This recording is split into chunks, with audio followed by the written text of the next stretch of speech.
Let's welcome to our studio Mr. Radhakrishnan, public-spirited advocate, as I said, somebody who keeps filing a slew of public interest litigations. Welcome to the show, Mr. Radhakrishnan. Also, Chris Dev, pleasure to have you. You're the man, you're the expert on this, and I think in many ways you've been batting for this rather vigorously over the last several months, a couple of years in fact. An ardent fan and supporter of Nandan Nilekani, should we say. We tried to get Nandan Nilekani on the show, but must tell you that he's busy in a meeting right now. He couldn't join us on the show, but I'm sure Chris Dev will echo his sentiments. Chris, to you first. Mr. Nilekani says that the UID scheme will promote inclusive growth, that the UID scheme will plug leakages in public expenditure. But let me tell you, people are deprived of their benefits not because they are unable to prove identity. It's because of manipulation of the system. A BPL family doesn't get their share of ration, not because they don't have a ration card, but because some crook down the line is taking away what they are entitled to.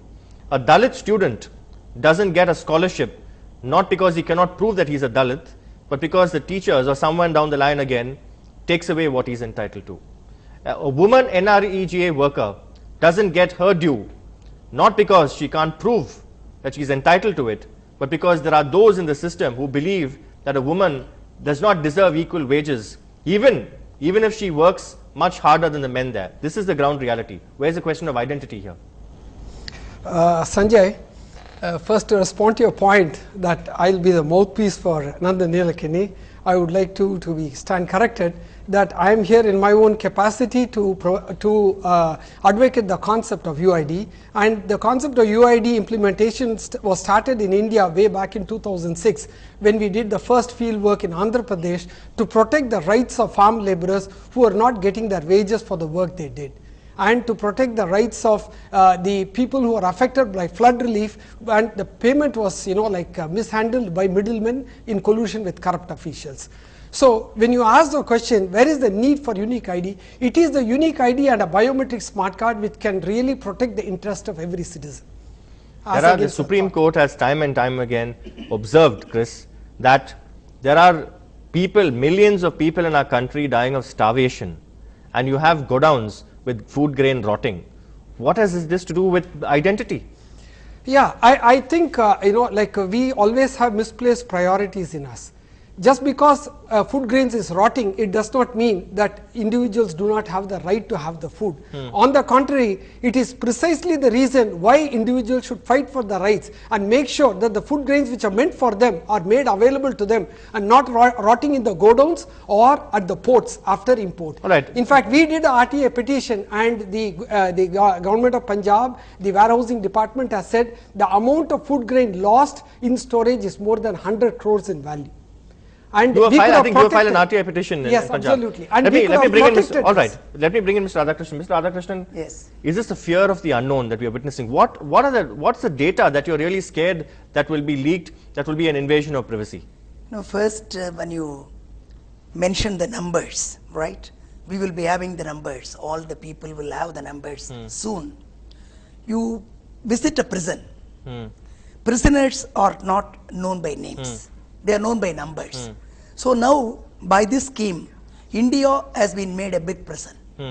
All the people are becoming prisoners because they are known by numbers.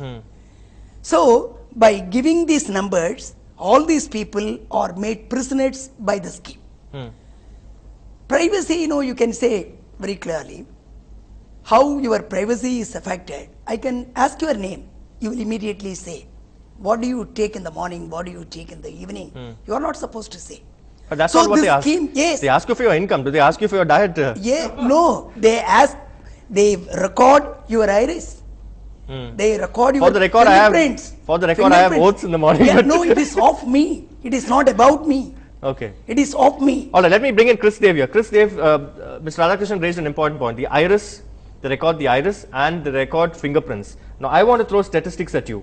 There are, in fact, 38 million people in the country who don't have proper fingerprints because their fingers are worn out because of the hard labor they do. There are 6 to 8 million people who have corneal blindness. Where is the question of recording their iris? How foolproof is your system? No. These are statistics from the All India Institute of Medical Sciences. The system, a biometric system, can be made 100% foolproof. How? there are multimodal biometrics. It is all the 10 fingerprints. If you want, you can take 20 fingerprints, both of the hand and the legs. You can take the retina, you can take the iris, you can take the facial, you can take the palm vein, and you can take the DNA. Okay. There are multiple controls, and it is not that you have to be dependent on one. And on top of this, see, I always like mention about the triple control, like what you know, what you have, and what you are. What you have is a smart card, like similar to an ATM card. What you know is the PIN number, and what you are is the biometric. So a combination of these three with proper security cannot be broken. Let me ask you, do you have an afternoon nap usually? Yes, absolutely. Do you get woken up your afternoon nap by telecallers? Yes. Okay. A country which claims to actually have a do not call registry, which tall claims are made by TRAI, the Telecom Regulatory Authority of India, time and time again. Still we get, despite the do not call registry, we get disturbed in the middle of our important meetings or on a nap, as in your case. Databases are sold. A country which cannot protect these databases is going to protect sensitive information of its citizens? Sanjay, you are expressing what you asked Mr. Radhakrishnan, what is called the fear of the unknown. Let me put back to you. This is the fear of the known. No. This is the fear of the known. I will explain to you. Now you have your let's say your gold and silver jewelry put in a bank locker. Okay. Do you trust the bank for it? I would suppose, now, yeah. You do it because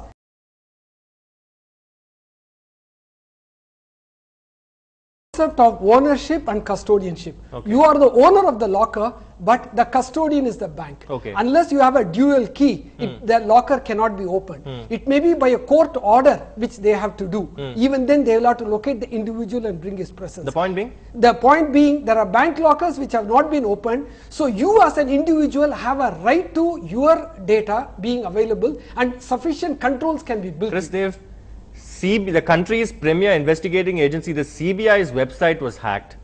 There are cases where judgments are published in law journals even before they are pronounced in court. Mr. Radhakrishnan knows what I'm talking about. Where's the question? And I also want to quote, there's a confidential paper titled Creating a Unique Identity Number for Every Resident in India. It was recently posted on WikiLeaks. And the leaked document admits that the UID database could be susceptible to attacks and leaks at various levels. No. Where is the security? Where is the data security? Again, being an Indian, you are only seeing where the problems can be. But the way I look at it, worldwide this is being adopted. What happened in the UK? What happened in the UK? Did the UK use it? UK, they have not implemented the biometric system. Why? Okay, that is the fear of the unknown. Okay. But imagine in United States or in Europe, okay, most of the countries, they have got there they don't use EVMs in the United States. No, EVMs is a different matter. In fact, EVMs should have biometric smart card, biometric readers, then you will not have bogus voting. Mr. Radhakrishnan, I think he is telling UK is not implementing. No, they try to implement. UK Supreme Court went against them, totally. Because the data cannot be given to the custody of the country, custody of the policeman. So they will misuse. And why do you want, fingerprints? I don't understand. Because as early as 1920, there is an act called the Identification of Prisoners Act in our country. So there under the Prisoners Act, you can take fingerprints, but you have to destroy it the moment he is acquitted. You cannot keep the data with you. Even colonial age. This but what if he is a repeated offender? Even then, the moment he is acquitted, you have to destroy. This is Identification of Prisoners Act. It holds the field even today? Yes, even today. Okay. So why do you keep? Why you are interested in my fingerprint? I think recently there was this in Nungambakam, there was this bank official was murdered, and they suspect that an ex-convict could have done that. Assuming the ex-convict was acquitted, you will not have access to the fingerprints? That's right. You are right. I'm telling. For the purpose of detection of crime, it would be useful. But you cannot treat all the people criminals. Fair enough, sir. This is not just for the purpose of national security and to, as at least the government believes, to ensure that there's a level playing field, that the real beneficiaries get the benefit of government reforms, government measures, but also to check illegal immigrants. Yes. This is at least a purpose given by the government. Only one purpose, For that, all the people cannot be made criminals. The right to privacy means, right to life. It is inbuilt. Why do you want my fingerprints and my iris? You take away. The rest you take. Now you only have objection to the fingerprints and iris? Yes.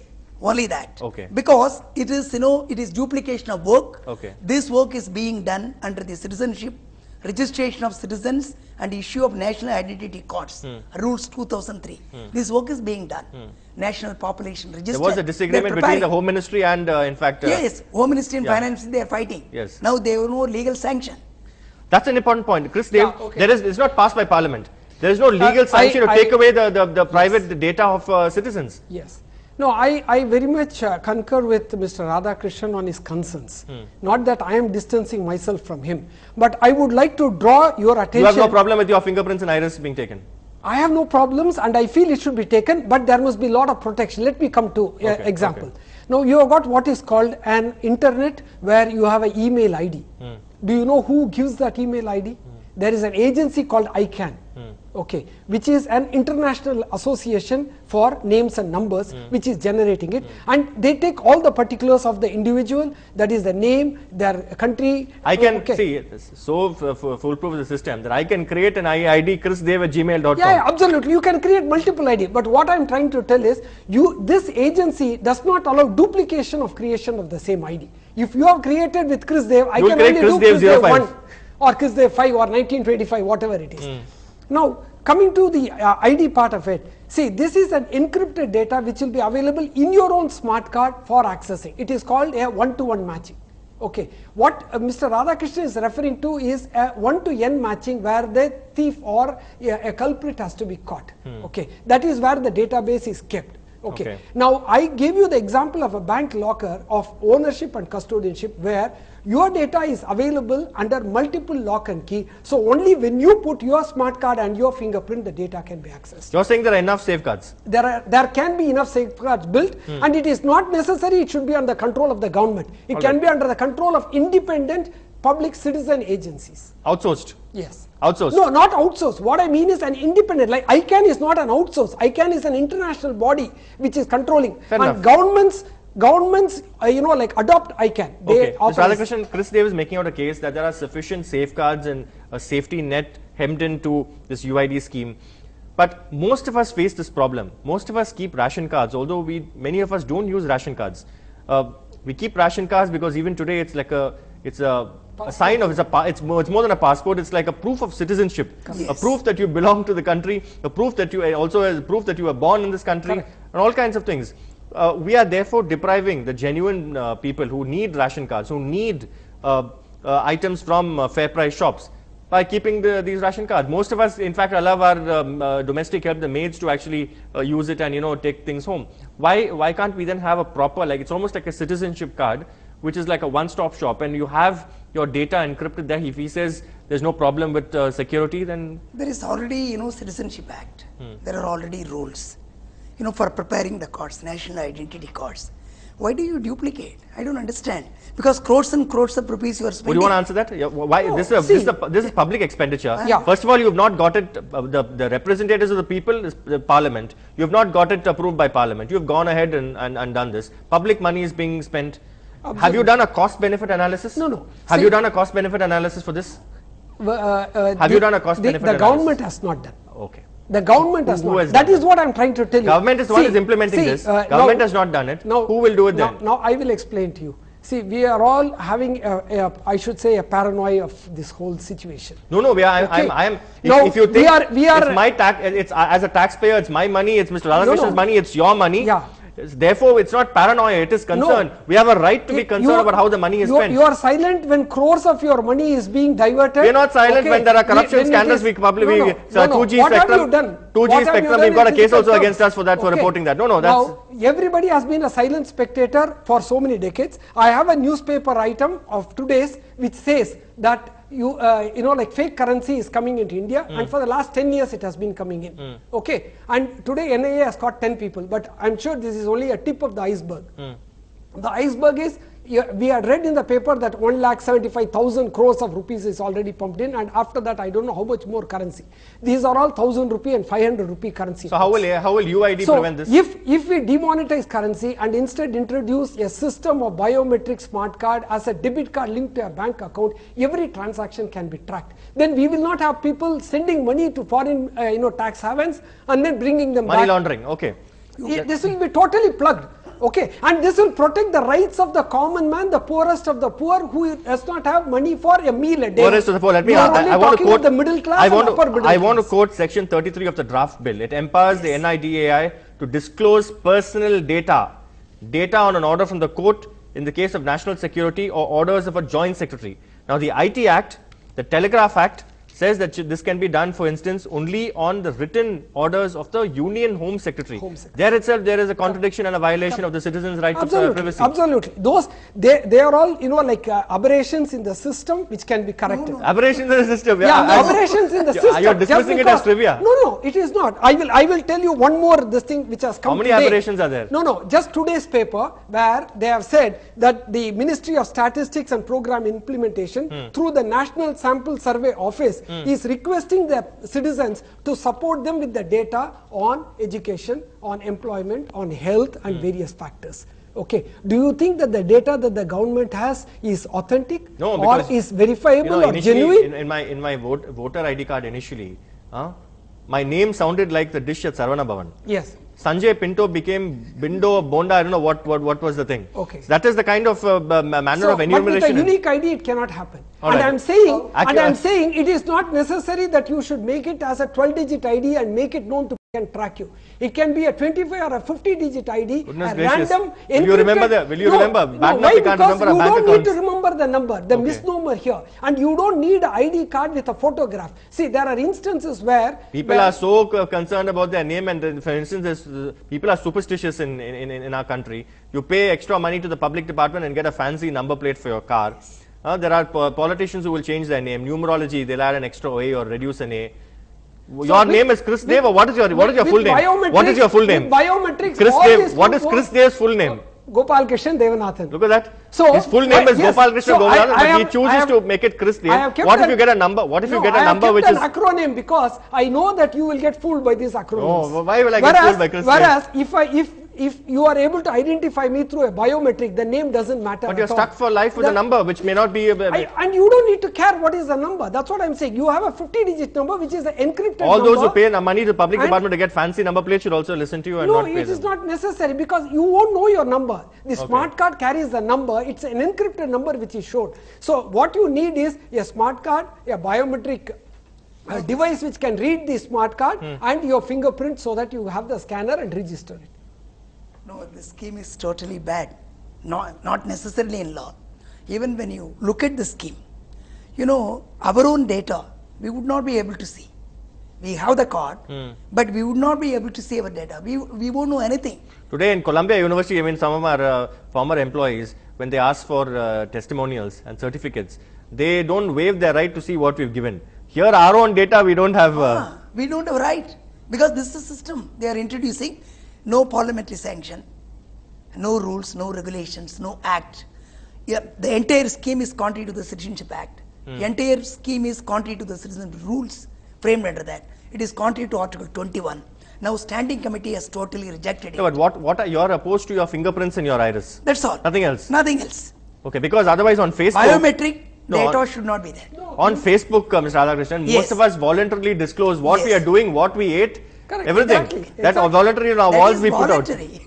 I cannot be forced to say. That people say that data also is being sold to that's companies. Possible. There was a Harvard study also suggesting that. My observation is it will help the government surveillance. That's all. Surveillance of every individual. In these times of terror attacks, isn't that required? Only terrorists you go. How do you distinguish? How do you distinguish? It is possible, so far it is possible. They have been fairly successful also. But you cannot make all the people criminals for this purpose. Contrary to law. Because if you have legal sanction, it's fine. At least we can challenge it later. But can't you view it like what we undergo frisking at the airport? Yes. For the larger public good and security. Yes. What is wrong with then having your fingerprints then we have to if you have nothing to hide, why not give our fingerprints? What's so precious about our fingerprints? No, you're not giving stem cell blood, right? It's only fingerprints. It is just the perception. It is just the perception of the individual whether he is right or wrong. I don't want to give. See, what is this? I don't want to give, because it's my right to disclose, my personal details. You can't force me. No, I have all your personal details. I have all your personal details. No, you see, if you are having a bank account, I have your details. No, for getting ration, I have to disclose. I have to give my fingerprints. For going abroad, I need not give anything. I can get passport and go abroad.